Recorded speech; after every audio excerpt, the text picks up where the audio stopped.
Welcome to the Slop Farm. Enjoy the video.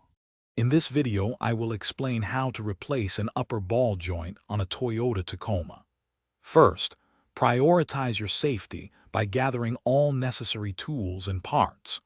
Always use sturdy jack stands to support your vehicle securely, and remember to wear appropriate personal protective equipment. It's also a good idea to disconnect your battery to prevent any unexpected electrical issues during the process. Taking these precautions ensures a safer repair experience for everyone involved. Now, let's get to the removal process.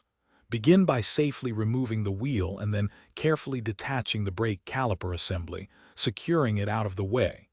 Next, you'll need to separate the tie rod end from the steering knuckle. After that, disconnect the upper control arm from the knuckle itself. Finally, use a specialized ball joint press to safely and effectively remove the old, worn-out ball joint from its housing. With the old ball joint out, it's time for the new one. Start by thoroughly cleaning the control arm bore to ensure a proper fit. Then, carefully press the new ball joint into place using the correct tools, making sure it's seated properly.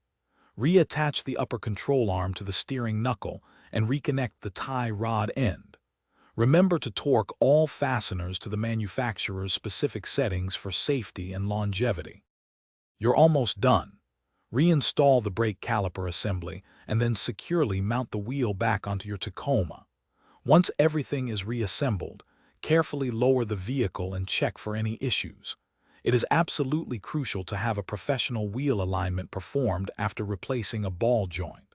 Finally, take your vehicle for a careful test drive to confirm everything is operating smoothly and safely before regular use. Thanks for watching. Consider subscribing if we helped you today.